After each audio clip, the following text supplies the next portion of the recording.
Appreciate you guys hanging out. I want to come to you tonight with a few tips. This is just really practical advice for helping you increase sales using social media. Now we're going to go beyond some of maybe the typical things you may hear as far as buy ads or try to decode some algorithm and keep up on that. This is just going to be very practical, usable stuff that doesn't cost you anything except for a little bit of effort and dedication. So we're going to go through a few of these points that I have for you here tonight and then get into a live Q&A. So any questions that you have or that come up, be sure to let me know, and I'm going to get to those and address those directly so I can answer what you guys have going on. But first off, this one's very simple, but posting pictures of finished product, great thing to do. Make sure we have quality photos though. It's very important to have the quality pictures in there because otherwise it just gets scrolled right on by. So a few things that's going to help those photos. Number one, lighting. Make sure there's good lighting on your product. You don't want to have your nice product that you made and then have it all shadowy or weird and you can't see it. Make sure there's good lighting. If you don't have supplemental lighting, you can lay your product out in front of where natural light's coming through a window. That's going to be some of the best lighting that you can get. So think about that when you're placing your product to take pictures of it. Two other things on the good pictures is a clean background. You don't want a bunch of stuff in the background. You don't want a background that's all jumbled up like what's behind me here. So I'm down here in the new shop and I've been packing stuff in and organizing today. So it is a bit of a mess behind me. You wouldn't want that in pictures of your finished product. Also being close up. You get up close enough where people can see that detail and the work you've put into it. I see people take pictures of belts and lay that belt out flat and then get that picture back far enough where they can get the full length of the belt. Well, you can't see any details in that. So if it's like a belt or a strap, good, coil that up, get that around something where you can actually see some of the details in there and get nice and close to it with the good lighting and the clean background.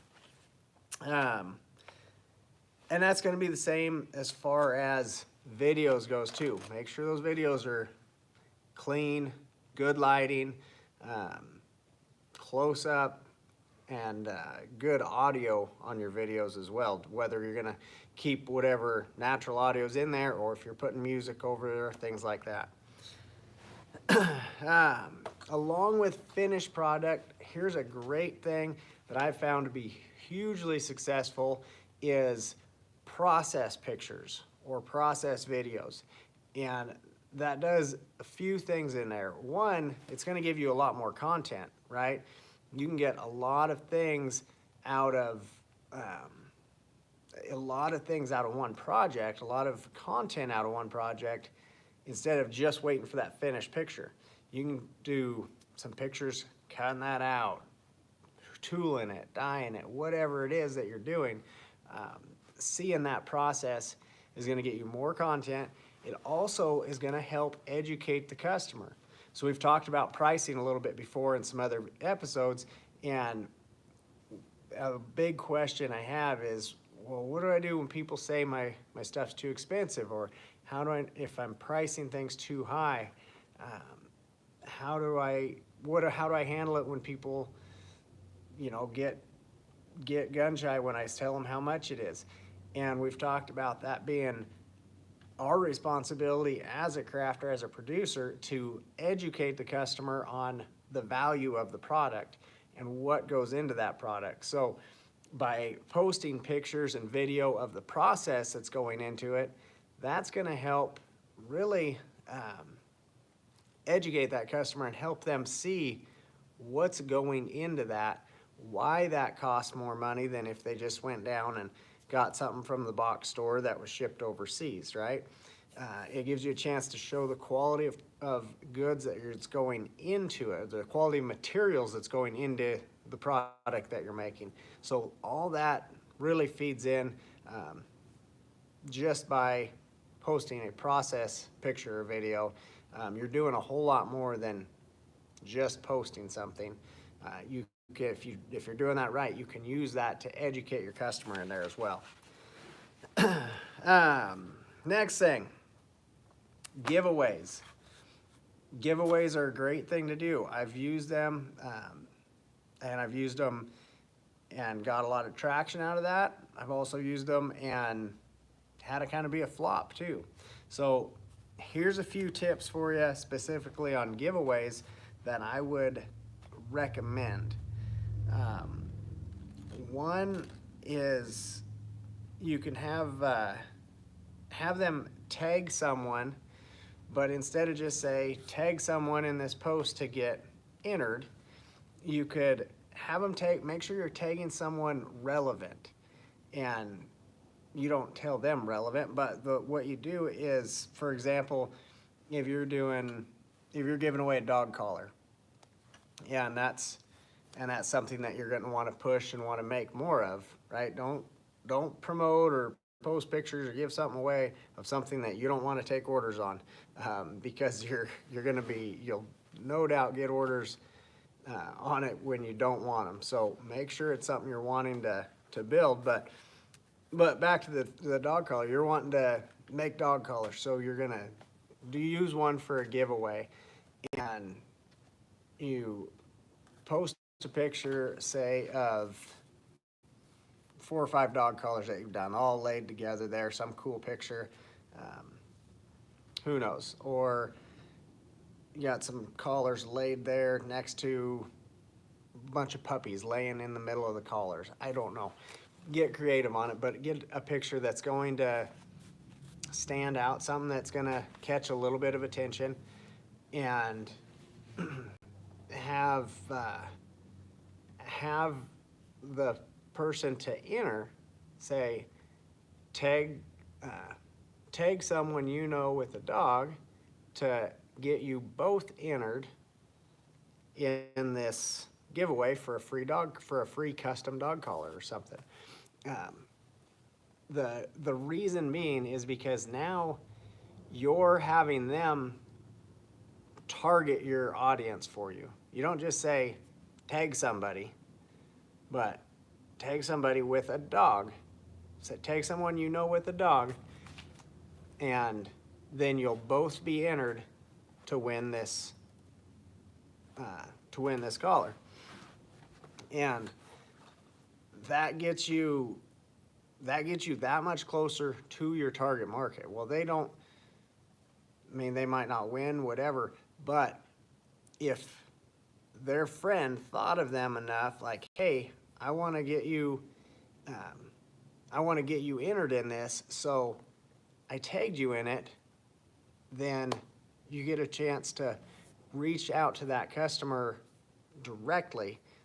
I mean, you know that they have a dog, right? So that's getting the people to you that you want, but having their friends do it for you. So that's a really good way to to utilize those giveaways, is make sure they tag somebody relevant, whatever relevant means for whatever product is you're doing. Another idea for a giveaway to have them entered in it is you'd have somebody share a picture of their favorite thing that you have made and posted recently. And not only share it, but tell why it's their favorite. Or you could do that specifically out of this album, if you have this group of pictures, or out of just give them 6 pictures or 5 pictures or something, and repost their favorite one and tell why it's their favorite. And that, rather than just resharing a post that says a contest giveaway, they're on their personal page or site, they're posting your picture and saying, I really love the background colors used on this, or I really love the detail in the flowers, or whatever it is they love about it. But all their audience is gonna show up or get it showed to them as them just bragging on this product, right? So they're going to be more apt to check it out rather than if they just see that Sally Sue shared a post that says giveaway time. That's been really overused. So trying to get them to produce a more quality post for you in order to get entered in that. Another way to drive traffic, get seen by more people is going to be voting between products. You post, a picture or a grid of pictures saying, looking for you to vote for your favorite one, and why. And again, that's gonna just help a post get a lot of comments on it, which will in turn help some of those algorithm things. It'll help get you out in front of more people because people are seeing them comment on it. But I would encourage you to try to get them to comment with something more than just A or B. Those posts haven't seemed to do super awesome for me. They get a lot of engagement, but it's not showing much engagement. Get a little bit more from them in that if you can. But lastly, for these tips that I have for you is being consistent. It is so important to be consistent. Now that doesn't mean, once a day or 10 times a day or 3 times a week. There's no right thing for it, but be consistent, whatever that consistency is going to look like to you. And I hear a lot of people worried, well, I'm worried if I post too much or if I post once a day that, my friends are going to get sick of seeing my leather stuff or my business stuff. Well, you have to decide what you're doing with it. Are you wanting to use this social media platform, whichever platform it is you're choosing, but are you wanting to use that to build your business? If so, then if somebody's fed up with seeing it, they're probably not your customers and they can unfollow. It's not a big deal. Especially if you have a business page set up, that's kind of expected that you're gonna have that posts be about your business.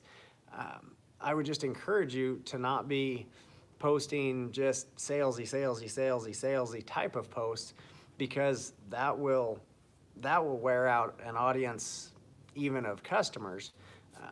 Try to provide value with the posts that you're making. And again, what does that mean? Is that something inspirational with the pictures? Is it process pictures so it's intriguing and interesting for somebody? What is there something funny? I don't know whatever value is that you want to put with it, but something more than just simply always posting product with price, message for details, or call me for orders, that sort of stuff. That can get redundant and pretty old. So try to add value with that, no matter what that comes about, right? So the consistency, again, depending on how often you're wanting to post, make it fit your schedule, right?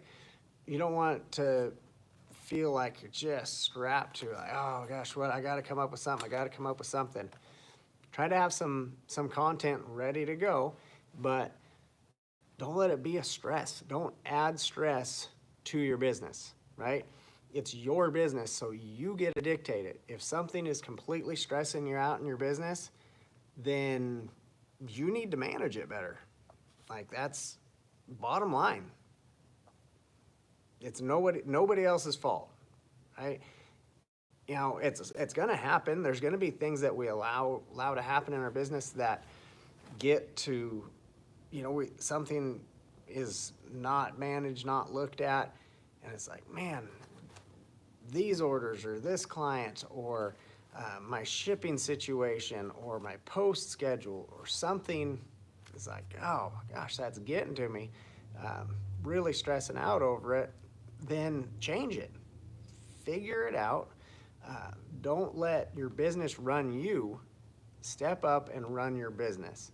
And that's going to be the biggest thing on that social media, is you running it and not it running you. So think about that as you're coming up with your content and planning that stuff out, what that schedule is going to look like for you. All right, that was pretty short here on some of these tips that I have for you tonight, but I want to get more so into what you guys want to talk about and do kind of a short little Q&A tonight. Love to give away a t-shirt. I got the 23 plus t-shirts to give away. Those are 23 plus is my business. There's a link to that in the description. Also a link to S&D Design Co., my wife's business, who produces those t-shirts. But I want to give that away during this Q&A, so I'm going to get right to it here. Hello. See some good comments saying hi. Craftsmanship with Ash. How was Cattle Barons? Cattle Barons was great. I had an awesome time. Got to see a bunch of people. The contest was amazing. We did had the tooling contest with the novice and the open. Lots of good entries. The judging system went smooth, I believe. We had 3 different judges, and they... Oh, Ashley, there you go. I wasn't sure who it is, Craftsmanship with Ash, but now I got you. So yeah, it was awesome. The judging deal was great. This is my first year running that, so trying to figure out the system that we're going to use, and what I did was with the 3 different judges, and they all had to do a blind judging, essentially, meaning that they couldn't see anybody's name on there, so I just had numbers next to all the pieces, and each judge went through individually, and they had they marked for each piece. They had a sheet for every piece, and had all broke down to all the categories: knife work, bevel work, shading work, all that stuff, and then room for comments at below. So each contest entry got a sheet from all 3 judges with all the marks, as well as all the critiques and comments in the bottom there. So I think it's going to be really valuable and a really great thing. And those contest pieces will be getting sent back this week with the critique pages and the judges sheets. So those will be headed back there. All right, where did we go here? Paul, we used to put free on the bottom of pottery. If someone had enough interest to look at it, it was theirs. That's awesome.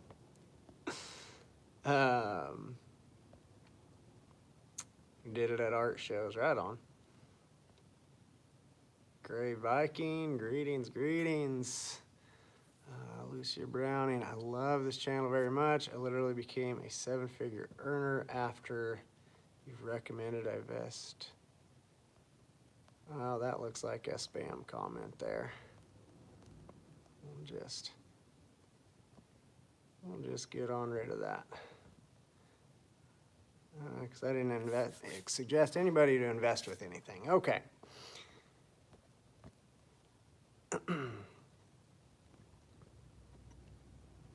All right, Connie, did I have a booth? I didn't have a booth with 23 plus.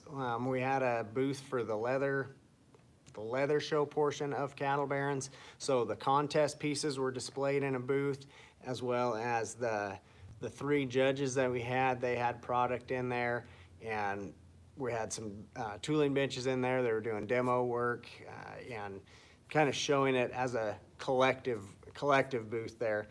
But so I just spent time mainly managing that rather than having a booth myself. Marty had a booth there, my wife with S&D, so that went really well for her as well. Yeah, it was really a good show overall. Creating a new maker's mark. Where do you stand creating a company name or just use your real name? There seems to be a divide with this question. Man, Gray Viking. What a great question. I see value in both sides, and it really depends on what you want to do. Honestly, you can market it either way. What is your vision for your business? Do you want to be known just for you and what you're carving or what you're building, and keep it more of a one-person operation type of thing? Is it a business you want to grow, eventually bring on employees, that sort of thing? If it's a business you want to grow and build to the point of having an exit strategy type of thing, a business that you can sell at some point, then a personal name I don't think is very good. However, if you're wanting to just build a more of a one-person shop, custom leather goods, whatnot, one-person operation, there you go, comment just came in. I don't think there's anything wrong with running a name either. I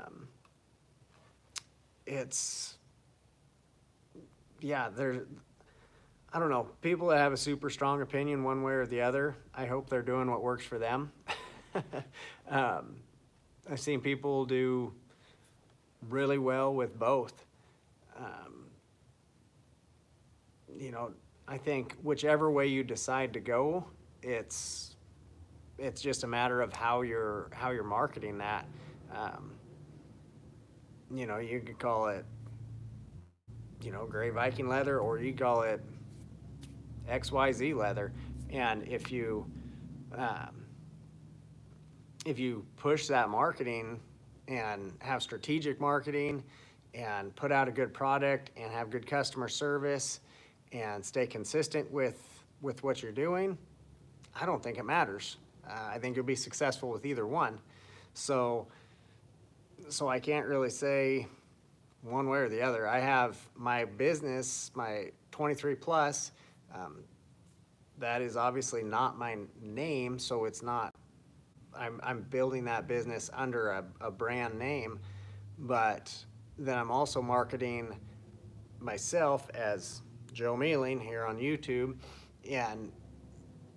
but I'm also looking to build 23 plus into something a little bit bigger than just a one-man operation. And even it is, I'm running everything right now, but I have visions for that growing. I want to, whether I ever take the exit strategy or take the exit or not, I want to build it to where there is an exit strategy, where it is an actual business, not just owning my job. So I'm looking in the future towards that, especially now as I'm building this classroom, and I'm looking at it in two separate ways. I'm looking at it as 23 plus as being this Western Artisans classroom, studio, and supply, where someone can be trained to order, sell leather and tools and machines and all that stuff.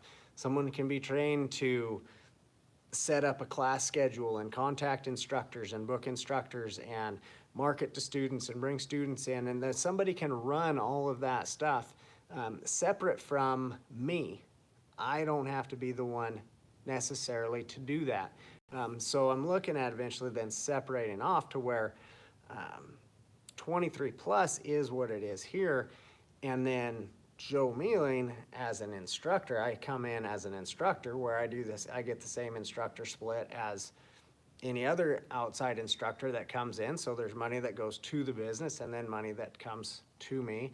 And and really separate that off to let 23 Plus build and grow as a business itself without me attached to it, other than as the business owner at this point.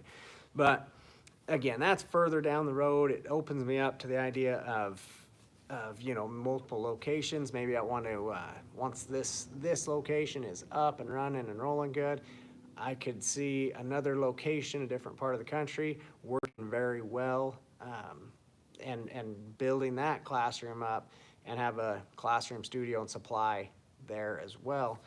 So it's just room for growth, but I don't see, that's on a tangent of what I'm personally doing with my business, but I don't see anything wrong with one way or the other. I think whatever one you want to do and what you're going to be proud of, then roll with it.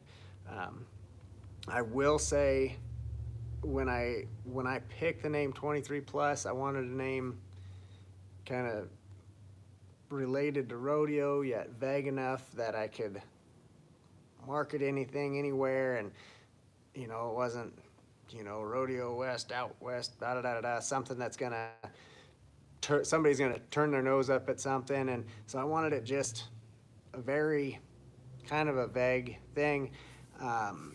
That's a lot of work, I will say that. Having a vague name like that that doesn't say what it is, because I've branded it simply as 23 Plus. There hasn't been it's not 23 Plus leather or anything like that. The name is just 23 Plus. And so that has been a challenge to brand, because it doesn't say anything in the name of what it is. And looking at it, hindsight and whole picture, I can definitely see the value in having what you do be within the name. So whether that's, Gray Viking Leatherwork, or if it's, XYZ leather something rather, you know what I mean? Or dog collars or holsters or something like that. So anyways, that's just my experience on that. Okay, where do we go? Yeah. Okay, as a part-time maker, how do I get my name out? Should I run ads? I feel like my following does not grow. Well, Ashley, that's that is a great point, and I think whether part-time or full-time,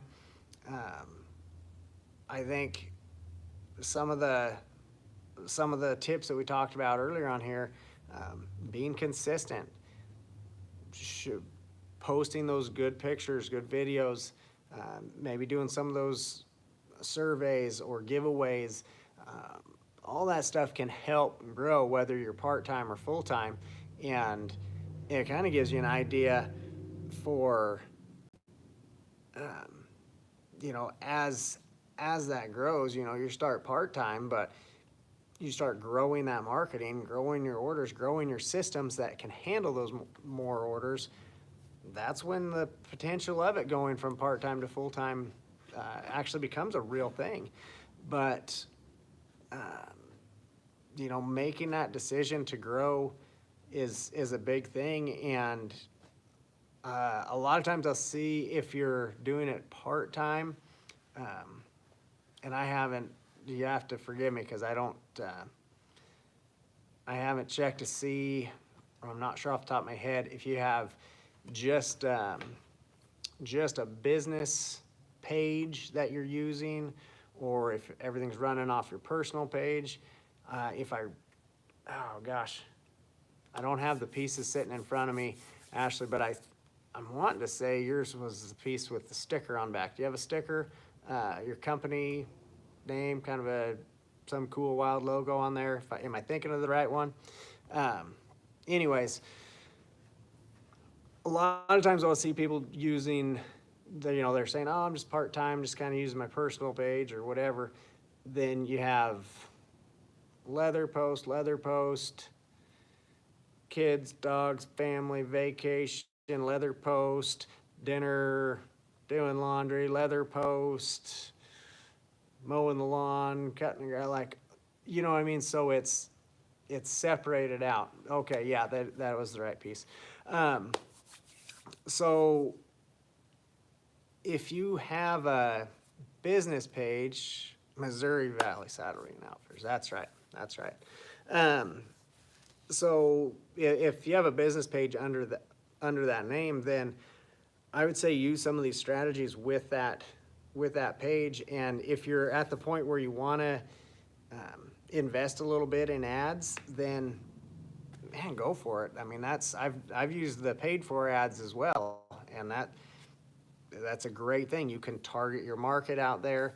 Um, I would say test your post a little bit. If there's a post that you're going to run an ad to, have there be a call to action with that. Those are the posts you want to get out in front of a specific group of people. Whether it's people involved in equine in general, whether it's just roping or pack horses or barrel horses or whatever you're specializing in. You can kind of target that a little bit and then have that call to action for them to get in there as well. So yeah, if you want to run some ads, and it doesn't have to be crazy expensive either. Instead, before I scroll for the next question, you don't have to spend a pile of money if you want to try it out a little bit. Spend $10, spend $20. Just you can add a little bit there, but being consistent is a big key. Even if it's part-time, be consistent. As you build something, get some pictures along the way, have some content to put out there, think of something of value to put in the text with that. Have a call to action, getting people to engage with the post or sharing that out, and that's going to help drive things for you as well, and hopefully grow that audience. Especially if you can think of it to where you can ask questions that will get people to tag your ideal client, really. If they can recommend to a friend what you have to offer, or what you're giving away, or what you're selling, any of that, then they're doing a lot of marketing for you, very niche marketing with a personal recommendation, essentially. All right, where do we go here?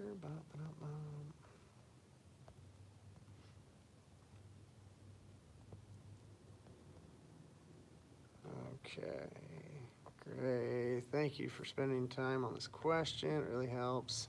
Method of instruction is extremely well laid out. Thank you. Thank you.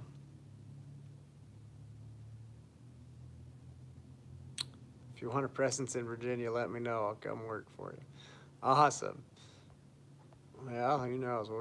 We're looking at doing some cool things coming up, so better keep a hold of me on that.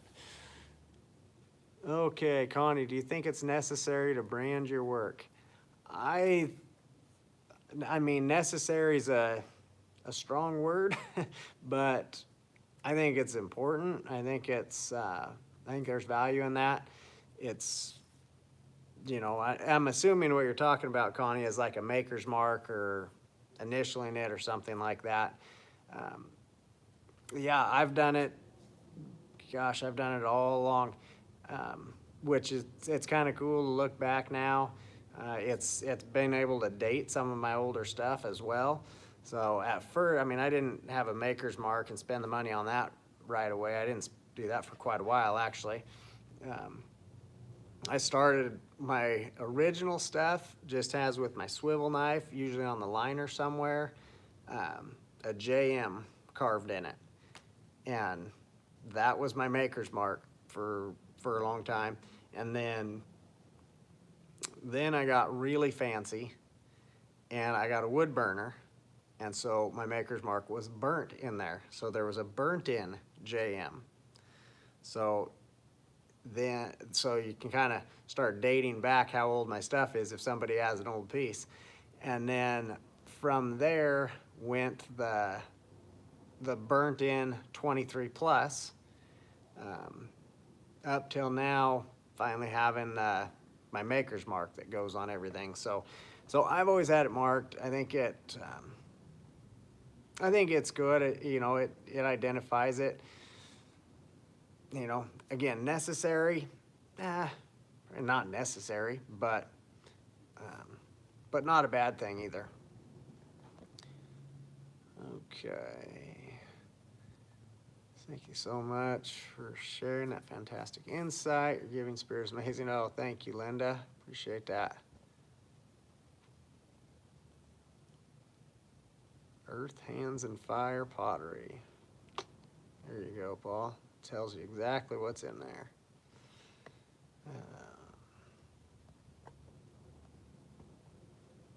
Missouri Valley Saddlery and Outfitters. Yeah, so I tell you what, everybody check it out. We'll just put you to the test there, Ashley. Everybody go Google Missouri Valley Saddlery and Outfitters. Not right now, when you get done watching here. Check and see. See if she's got a Facebook. Go check it out.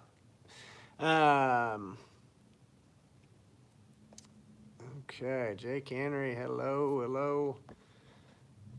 Christopher, do you have to register a maker's mark so that you don't duplicate someone's mark? No. Nope, you're pretty good. If you're supposed to, then heck, I haven't done it ever.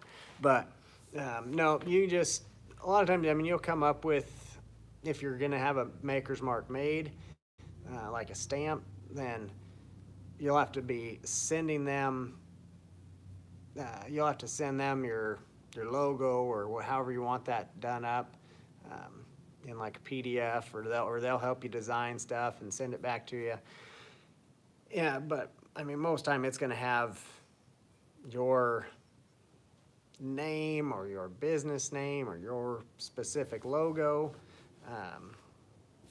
Gosh, if you're doing something that's super generic, then you're gonna want to probably check around. Do some research. Try not to double up somebody else's thing, just because it's not good for their business or yours.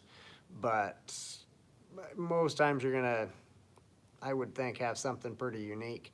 But just check into whatever you're gonna do. If you're gonna, again, if it's something with your name or a real specific business name, you're pretty good. If you're like Wild West Leather Goods, then you might want to Google that and try to start figuring out if that's somebody else's deal, because they probably have, I would guess that's a real thing, I would assume, but it's a pretty vague, general type of name. So if you're going with something kind of general, do your research and see if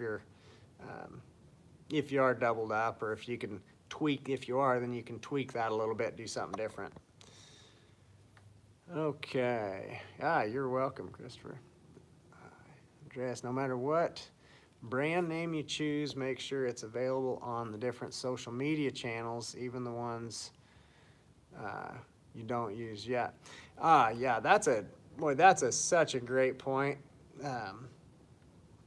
And yeah, that's a great point. It taps up right onto the maker's mark deal there. But checking the social media stuff, and figuring out what's available there, how that looks, because you might find something that's not even in the industry but has that same name. I've ran across that a little bit with 23 plus. I think it's some kind of Chinese music group or something like that as well. But yeah, so you gotta watch that. That's such a good piece of advice there. All right. I think checking out here, see if I missed any questions. I think we're getting kind of wound down towards the end here. Yeah. So we're gonna go ahead and get the shirt giveaway rolling. Bum, bum. Where do we go? Where do we go?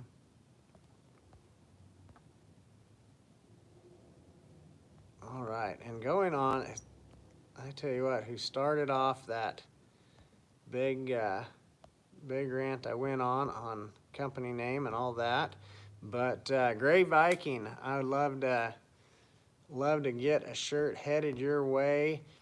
If you want to send me your information, I would love to get that going for you. I need name, shipping address, email address, and t-shirt size. You can either email me at mealingjoe@yahoo.com, so MELINGJOE@yahoo.com, or you can do a message to 23 plus on Facebook, so 23PLUS, or on Instagram, 23plus.leatherwork, 23PLUS.leatherwork. Any of those, shoot me your information. Love to get that to you. See a couple more questions rolling in here I want to address before I jump off. Noah Beckman, what is your favorite leather? As far as carving goes, like carving and stamping, Herman Oak, far and away, my favorite. I think it's the best stuff to carve on, and I have a lot of people agree with me on that.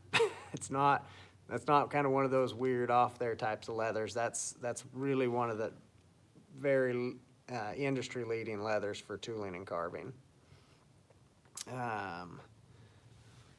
Let's see. Yeah, Ashley, you have a great night as well. Those contest pieces are going to get headed out this week within the next day or two. I just got to get those packaged up with the judges' sheets, and they'll be sent out. So you'll see that soon. Chris Landstrom, how are you, sir? Are you planning an in-person drawing class in the new shop this year?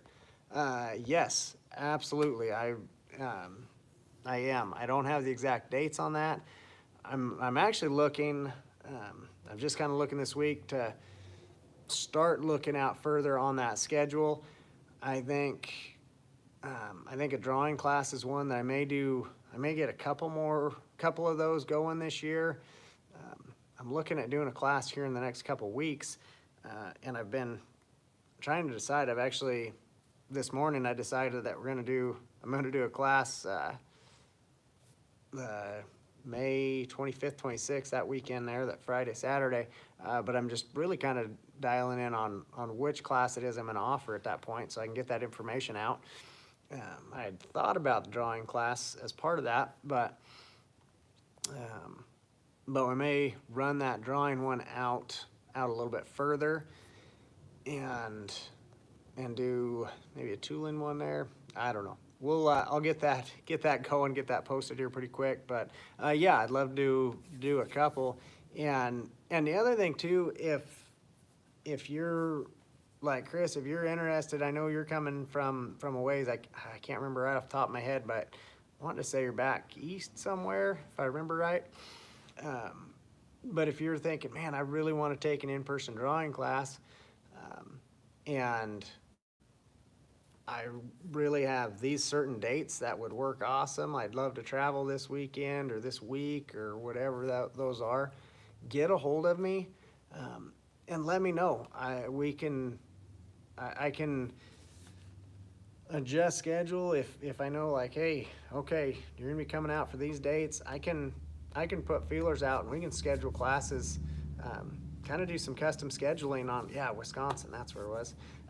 We can do some custom scheduling on classes too. So if I know that there's a certain time or a certain month or week, feel free to call me on that stuff or email or whatnot, and we can work it out. I don't know exactly, I can't guarantee that, yes, we'll be able to have a class exactly when you want, but if you ask, there's a heck of a lot better chance of it than not. So let me know. I would love to be able to coordinate that stuff. Where it's here in the shop, I don't have to have as big of minimums as far as number of people, and I can still make that work. So, yeah, look at the calendar and let me know. We'll get that rolling.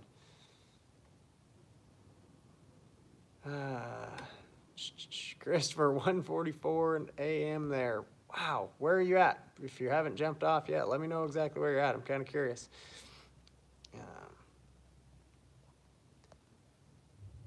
All right, I think we got them all there. But yeah, on the class stuff too, let me know on that.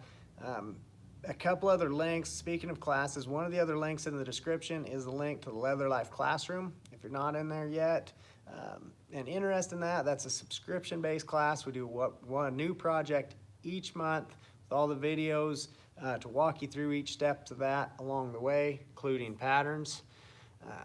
England, oh man, Christopher, right on. Well, appreciate you tuning in here this early in the morning for you. So sleep good. We'll catch you next time.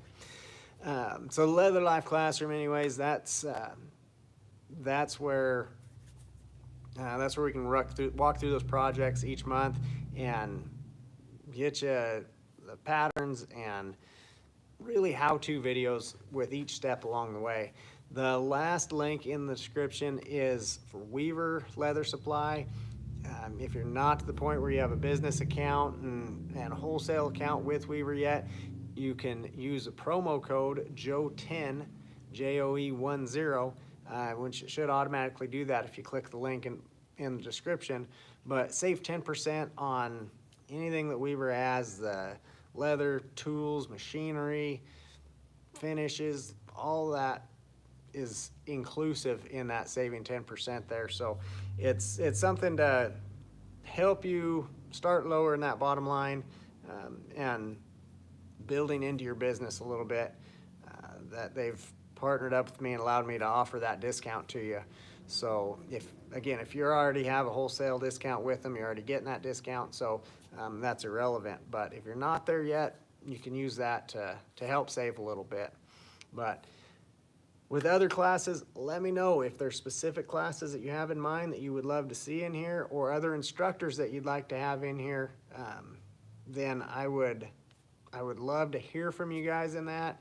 Shoot me messages on any of the platforms or emails, or call me. My number's pretty easy to find in all the bios on social media and whatnot. So give me a holler and try to get things lined up and really grow this classroom into something that's super valuable for you. I'm learning as I go. This is my first big classroom to manage and run. So we talk about building businesses on here, and a lot of you are working to build your leathercraft business. I'm continuing to build mine as well. I think you're always pushing for growth in what you're doing. Otherwise, you're kind of stagnant and going backwards. So there's no one point I think that you finally reach and okay, I've hit it, I've made it, and I'm gonna coast. I think progress is really the kind of a good measure of success. Success isn't something that you hit one time and you're there. I think it's seeing that progress every step along the way and moving towards this ever-ending, ever-moving goal that keeps getting set out there further and further.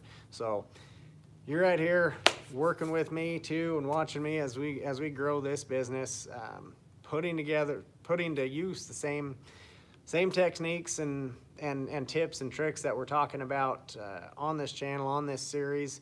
So I'm sure I'll make plenty more mistakes with this and be able to share those with you too, so hopefully you can avoid those along the way. But let me know anything you'd like to see going on in the classroom and dates on that stuff too, Chris, and I'd love to work with you guys and make that happen. So appreciate you being on here. If you find value in this, hit that like button, let me know, and share this out to anybody you know that has a small business or is thinking about running a small business, and I'd love to see that as well.